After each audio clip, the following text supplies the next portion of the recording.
नमस्ते बच्चों, e learning class में एक बार आपका फिर बहुत बहुत स्वागत। तो जैसा कि आप देख रहे हैं कि इंग्लिश ग्रामर में आज से हम टेंस शुरू करने वाले हैं।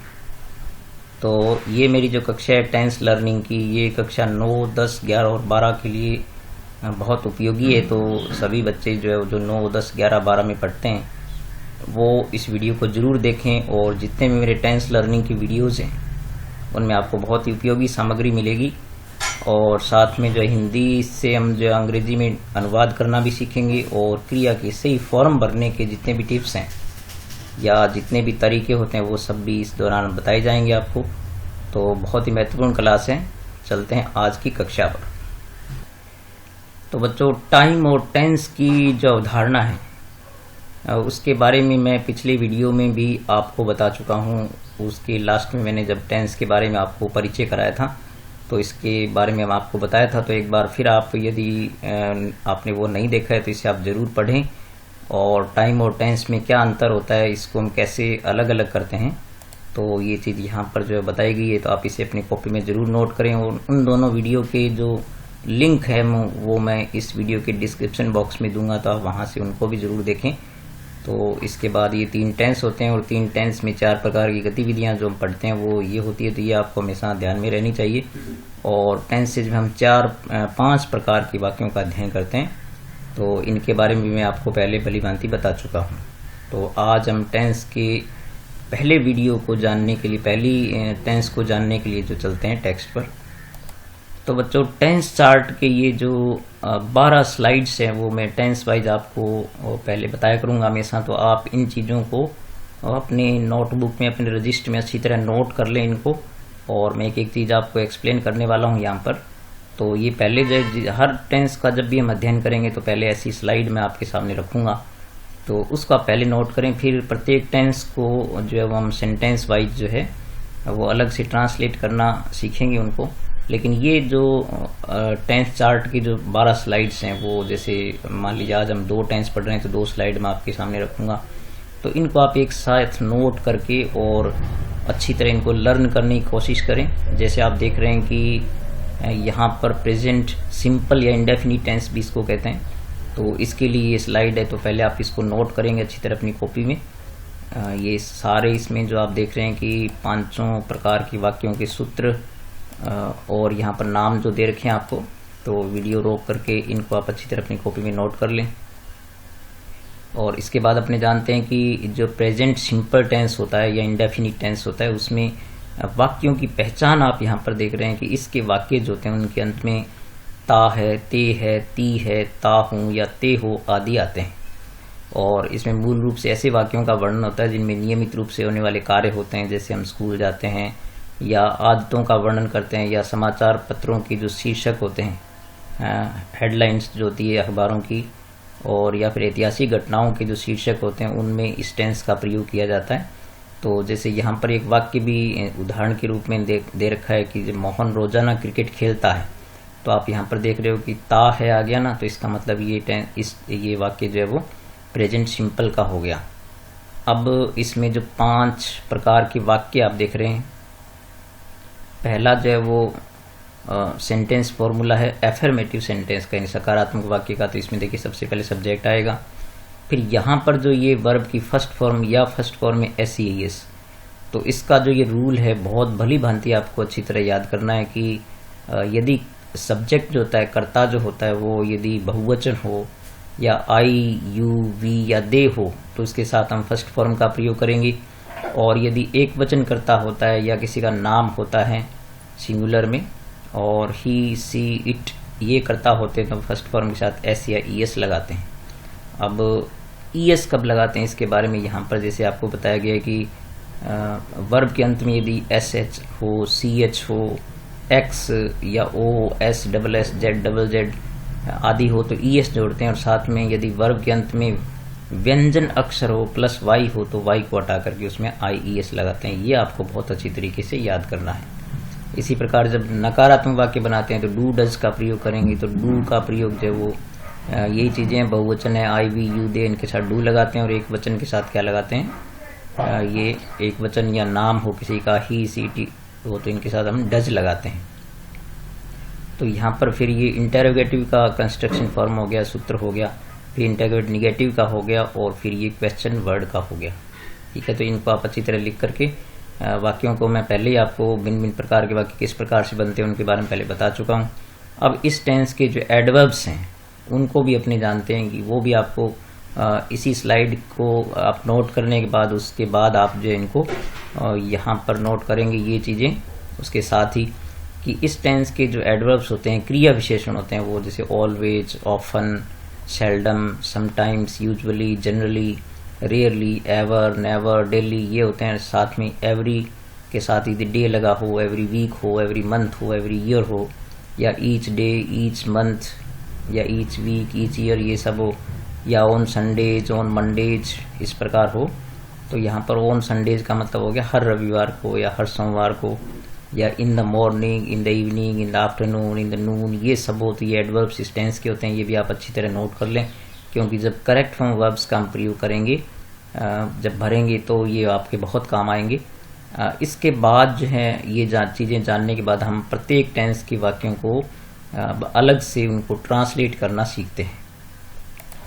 यहाँ देखिए बच्चों, अलग अलग कर्ता लेकर के मैंने कई वाक्य लिखे हैं यहाँ पर। जैसे यहाँ पर राम पुस्तक पढ़ता है तो यहाँ पर कर्ता राम हो गया।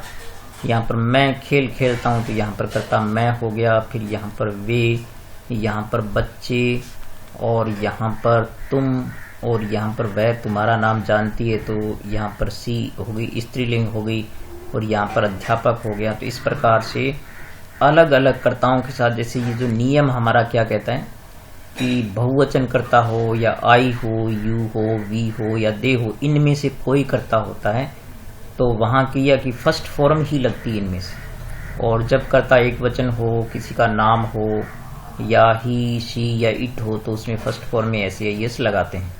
तो इस प्रकार से ये काफ़ी वाक्य लेकर के हम इसको जानने की कोशिश करते हैं। तो सबसे पहले देखते हैं कि राम पुस्तक पढ़ता है। तो देखिए आपको वाक्य बिल्कुल इस फॉर्मूले के अनुसार बनाना है।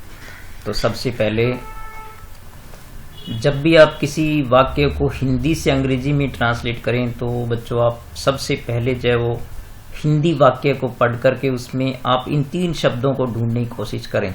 सबसे पहले आप ढूंढें कर्ता क्या है वाक्य में, तो और फिर क्रिया क्या है, और उसके बाद जो है वो कर्म। तो हर वाक्य का अपना एक सूत्र होता है, उसमें जो इन 3 चीज़ों को ढूंढ करके हम सूत्र के अनुसार उनको पिरो देंगे। तो इस प्रकार से हमारा जो है सेंटेंस इंग्लिश में ट्रांसलेट होगा। तो ये आपको सूत्र भी अच्छी तरह ध्यान में रखना है। तो देखते हैं कि सबसे पहले आप देख सकते हैं कि राम पुस्तक पढ़ता है, यानी यहाँ पर काम करने वाला राम हो गया, और काम है यहाँ पर पढ़ने का, तो ये क्रिया हो गई। तो आप देख सकते हैं कि ये हो गया आपके पास सब्जेक्ट यानी कार्य करने वाला, ये हो गई वर्ब यानी पढ़ना, और ये हो गया ऑब्जेक्ट। ठीक है, कि क्या पढ़ता है, वो पुस्तक पढ़ता है। क्या का जवाब देने वाला हमेशा जो है वो कर्म होता है। तो हम इस सूत्र के अनुसार बनाएंगे। तो सबसे पहले नंबर 1 पर हम लिखेंगे सब्जेक्ट। तो आप देखते हैं कि कर्ता यहाँ पर सब्जेक्ट जो है राम है, तो हम यहाँ लिखेंगे राम। और फिर देखते हैं कि यहाँ पर जो है क्रिया की फर्स्ट फॉर्म या फर्स्ट फॉर्म में एस या ईएस।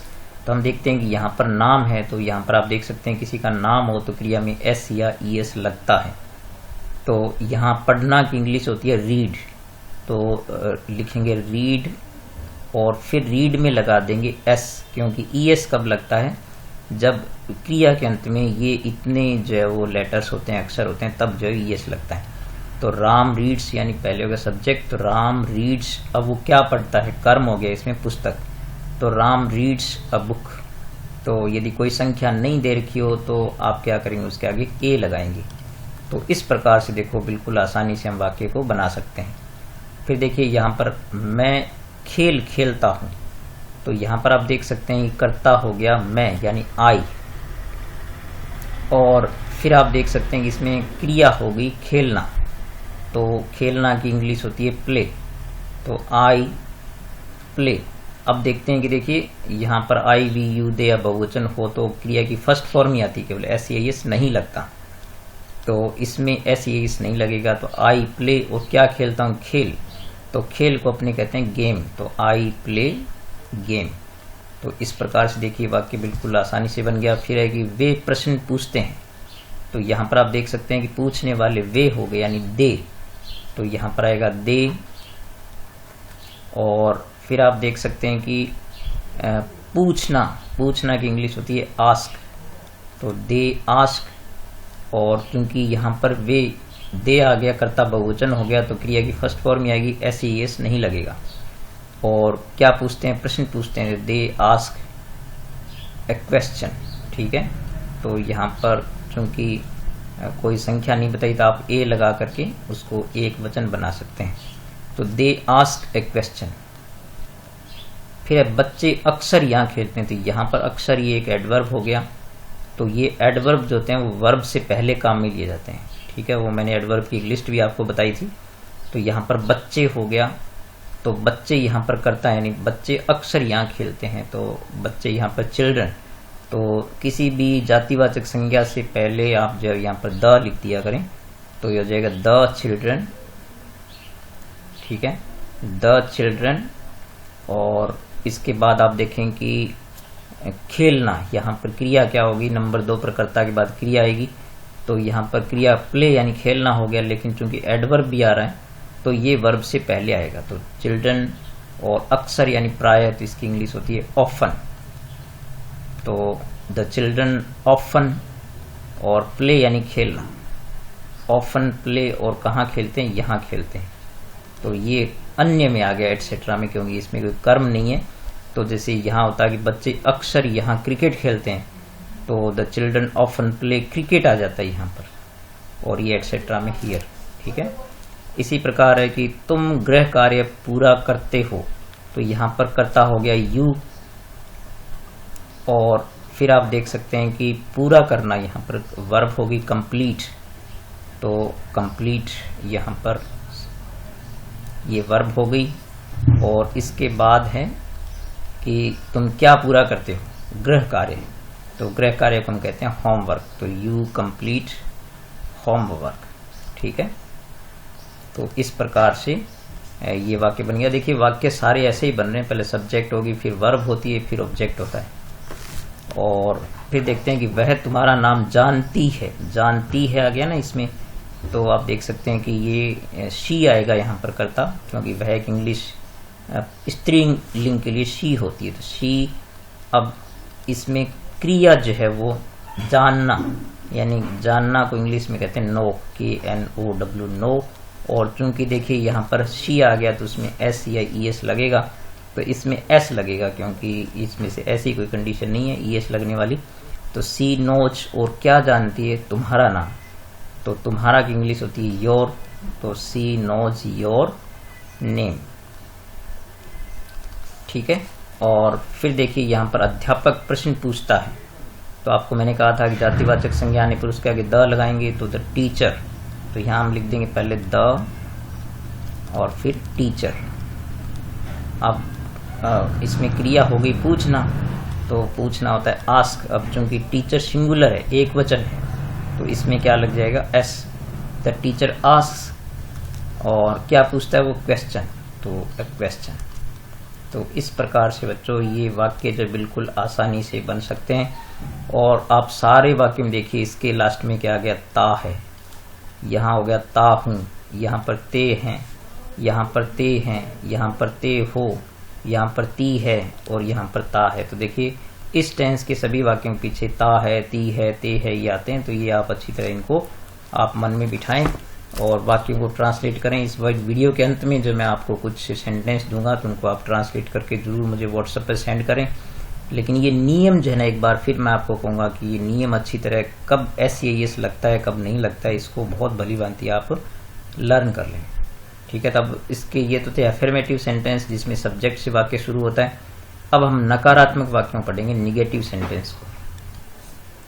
ये है बच्चों निगेटिव सेंटेंस यानी नकारात्मक वाक्य जिसमें किसी कार्य के न होने की अभिव्यक्ति होती है। तो आप यहाँ पर देख रहे हैं कि सबसे पहले आता है सब्जेक्ट, उसके बाद देखिए डू या डज, फिर नॉट, फिर क्रिया की। अब यहाँ पर हमेशा फर्स्ट फॉर्म ही आएगी। सिर्फ SES का जो प्रयोग होता है वो सिर्फ अफर्मेटिव सेंटेंस में होता है। फिर कर्म हो गया, फिर एक्स्ट्रा एटसेट्रा जो भी हो। तो यहाँ पर देखिए बच्चों ये जो डू या डज का नियम है वो भी बिल्कुल स्पष्ट है कि यदि बहुवचन करता हो या आई यू वी दे ये हो तो डू लगाते हैं, और एक वचन कर्ता के साथ या किसी का नाम हो ही सी टी है तो उसके डज लगाते हैं। तो ये इसको अच्छी तरह आप लर्न कर लीजिए, और फिर जब वाक्यों को बनाएंगे तो हम बिल्कुल इस प्रकार से इन चीज़ों को ढूंढ करके और वाक्य में से जब पहले सब्जेक्ट और फिर डू या डज उसके आधार पर फिर नोट और फिर ये वाक्य को इससे बनाते हैं। तो सबसे पहले हम देखते हैं कि इसमें वे स्कूल नहीं जाते हैं। तो यहाँ पर आप देख सकते हैं कर्ता हो गया वे, ठीक है, और फिर देखिए यहाँ पर क्रिया होगी जाना, यानी स्कूल नहीं जाते हैं, और ये नकारात्मक हो गया नहीं के लिए, और स्कूल नहीं जाते हैं तो यहाँ पर ये स्थान सूचक शब्द हो गया। तो सबसे पहले सब्जेक्ट आता है, तो सब्जेक्ट यहाँ पर क्या है, दे। तो देखिए बिल्कुल आपको इसके अनुसार ही चलना है। तो सबसे पहले हम लिखेंगे दे, तो आप देख सकते हैं कि ये आ गया दे, और फिर दे के साथ देखिए आप यहाँ पर क्या लगाते हैं, देखिए दे के साथ डू लगाते हैं, तो दे डू, और फिर आएगा नॉट। देखिए पहले नंबर पर सब्जेक्ट, फिर डू या डज, फिर नॉट, और फिर जो है क्रिया की फर्स्ट फॉर्म थी यहाँ पर फर्स्ट फॉर्म जो है गो हो गई, तो दे डू नॉट गो, और वो कहाँ नहीं जाते हैं, स्कूल। तो यहाँ पर स्थान सूचक शब्द है तो उससे पहले हम टू लगा देंगे, they do not go to school, ठीक है। इस प्रकार से बन गया वाक्य they do not go to school. फिर देखिए यहाँ पर वह खाना नहीं पकाती है, तो यहाँ पर पकाती है आ गया, तो ये यहाँ पर हो गया स्त्रीलिंग, तो वह की इंग्लिश क्या होगी, शी। तो सबसे पहले सब्जेक्ट आएगा शी, और अब आप देख सकते हैं कि ही सी इट या किसी का नाम हो तो उसके साथ डज लगाते हैं, तो यहाँ पर डज आएगा, और डज के बाद क्या आएगा, नॉट, तो सी डज नॉट। अब देखो पकाना की इंग्लिश होती है कुक, तो सी डज नॉट कुक, और क्या नहीं पकाती है, तो यहाँ पर ये खाना जो हो गया नाउन हो गई, तो ये हो गया फूड, तो सी डज नॉट कुक फूड।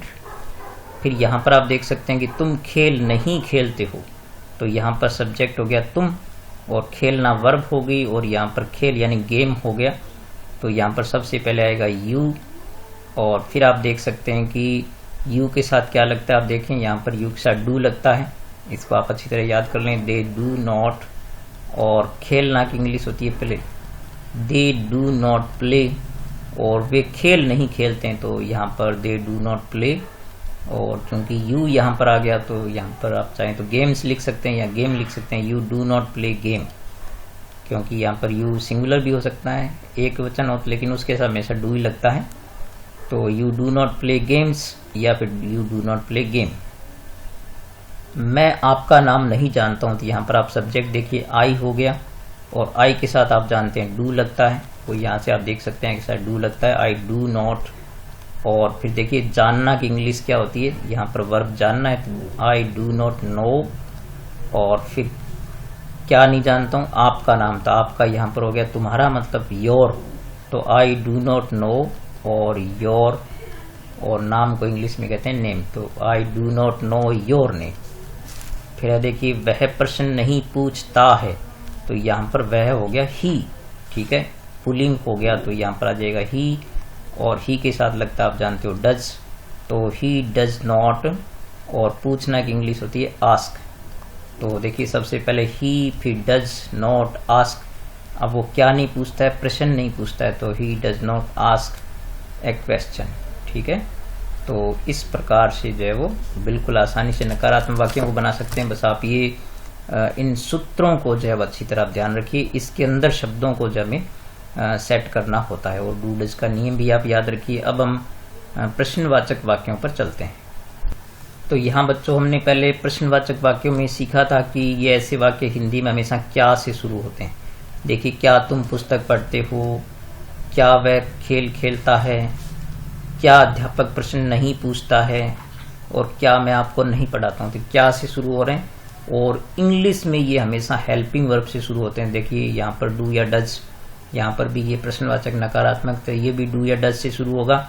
इसके बाद सब्जेक्ट आता है, तो पहले हम सब्जेक्ट के आधार पर डू डज जो लगाएंगे वो सबसे पहले लगाएंगे।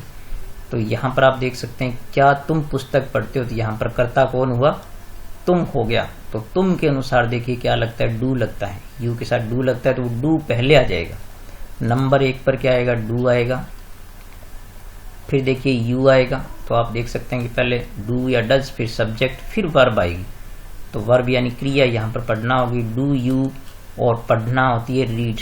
डू यू रीड, और तुम क्या पढ़ते हो, पुस्तक, तो do you read a book. ठीक है, यहाँ पर जब तक आपको कोई संख्या नहीं बताइए वो आप ए लगा सकते हैं। तो क्या तुम एक पुस्तक पढ़ते हो, तो do you read a book. बिल्कुल देखिए इस सूत्र के अनुसार बनाया वाक्य को। फिर क्या वह खेल खेलता है, तो यहाँ पर आप सब्जेक्ट देख सकते हैं, वह हो गया, ही हो गया, खेलता है ना यहाँ पर, तो ही हो गया। और ही के साथ देखिए हम क्या लगाएंगे, डज लगाएंगे। तो सबसे पहले हम क्या लिखेंगे, डज, क्योंकि फॉर्मूले में सबसे पहले डू या डज होता है, फिर सब्जेक्ट होता है। तो डज ही, और खेलना की इंग्लिश क्या होती है, प्ले। तो डज ही प्ले, और खेल को इंग्लिश में कहते हैं गेम। तो डज ही प्ले गेम। तो इस प्रकार से प्रश्नवाचक वाक्य लगा दें, ये चिन्ह लगा दें लास्ट में। फिर क्या अध्यापक प्रश्न नहीं पूछता है, तो यहाँ पर आप देख सकते हैं कि अध्यापक यहाँ पर सिंगुलर हो गया, कर्ता एक वचन हो गया, तो उसके अनुसार क्या लगाएंगे, डज। तो पहले डज आएगा क्योंकि एक वचन है अध्यापक, और फिर डज, और फिर जातिवाचक संज्ञा से पहले द लगा देंगे, डज द टीचर। और फिर देखिए यहाँ पर यानी डज आ गया, फिर सब्जेक्ट आ गया टीचर, और फिर पूछना। तो पूछना की इंग्लिश क्या होती है, और साथ में देखिए यहाँ पर ये नकारात्मक भी है। तो देखिए यहाँ पर पहले डज आ गया, डज द टीचर, फिर नॉट आएगा। तो डज द टीचर नॉट, क्योंकि ये प्रश्नवाचक नकारात्मक वाक्य है। तो फिर आएगी वर्ब। देखिए नंबर 1 पर डज आ गया, फिर सब्जेक्ट आ गया, फिर नॉट, फिर वर्ब आएगी आस्क। तो यहाँ पर हो गया आस्क। तो does the teacher not ask, और फिर यहाँ पर आप देखिए क्या है ये, क्वेश्चन। तो does the teacher not ask a question. ठीक है, तो इस प्रकार से आप जो है लास्ट में क्वेश्चन मार्क लगा दें। फिर यहाँ पर आप देखते हैं क्या मैं आपको नहीं पढ़ाता हूँ, तो देखिए यहाँ पर कर्ता आई हो गया, आई के साथ क्या लगाते हैं, डू। तो वो सबसे पहले डू आएगा क्योंकि ये प्रश्नवाचक नकारात्मक वाक्य है। तो डू आई, और तीसरे नंबर पर क्या लग जाएगा, नोट। देखिए यहाँ पर आप देख सकते हैं ना ये सूत्र, डू आई नोट, और देखिए यहाँ पर वर्ब यानी क्रिया क्या है इसमें, पढ़ाना। तो डू आई नोट, और पढ़ाना की इंग्लिश होती है टीच। तो do I not teach you, आपको यानी तुम्हें, यानी यू हो गया। तो इस प्रकार से देखिए प्रश्नवाचक वाक्य भी यदि थोड़ा सा आप सूत्र याद कर लें तो बहुत आसानी से बन सकते हैं। अब हम चलते हैं आगे प्रश्नों पर। तो ये है बच्चों तथ्यात्मक प्रश्न, जिनमें वाक्य क्या से शुरू नहीं होते हैं, इसमें कोई तथ्यात्मक सूचना पूछी होती है, इसलिए सबसे पहले आता है क्वेश्चन वर्ड, WH वर्ड आता है, उसके बाद डू या डज आता है। तो ये इसका सूत्र जो है अच्छी तरह मन में आप बिठा लीजिए। जिस भी टेंस के क्वेश्चन होते हैं उसमें सबसे पहले क्वेश्चन वर्ड आता है, फिर हेल्पिंग वर्ब आती है टेंस के अनुसार, फिर सब्जेक्ट आता है। तो जैसे आप यहाँ पर देख रहे हैं कि वे कहाँ रहते हैं, तो यहाँ पर ये क्वेश्चन वर्ड हो गया कहाँ। तो सबसे पहले कहाँ की इंग्लिश लिखेंगे, तो कहाँ को इंग्लिश में हम कहते हैं वेयर। तो सबसे पहले हम लिखेंगे वेयर, और वेयर के बाद देखिए यहाँ पर आएगा डू या डज, तो वो किसके अनुसार आएगा, सब्जेक्ट के अनुसार आएगा। तो यहाँ पर सब्जेक्ट दे है, तो दे के साथ क्या लगता है, डू। तो वेयर डू, और फिर आएगा सब्जेक्ट तीसरे नंबर पर। ठीक है, वेयर डू दे, और फिर देखिए यहाँ पर वर्ब है लिव यानी रहना। तो यहाँ पर हो गया वेयर डू दे लिव। ठीक है, तो इस प्रकार से ये बिल्कुल इस सूत्र के अनुसार आपको बनाना है। फिर बच्चा क्या चाहता है, तो देखिए यहाँ पर क्या आ गया, क्वेश्चन वर्ड। जब क्या की इंग्लिश होती है व्हाट, व्हाट, और फिर देखिए व्हाट के बाद यहाँ पर डू या डज में से क्या आएगा, वो सब्जेक्ट के अनुसार है। सब्जेक्ट यहाँ पर चाइल्ड है, तो व्हाट डज, तो चाइल्ड चूंकि एक वचन हो गया इसलिए क्या आएगा, डज आएगा, व्हाट डज चाइल्ड। और चाहना की इंग्लिश होती है वांट, यानी चाहता है मतलब चाहना।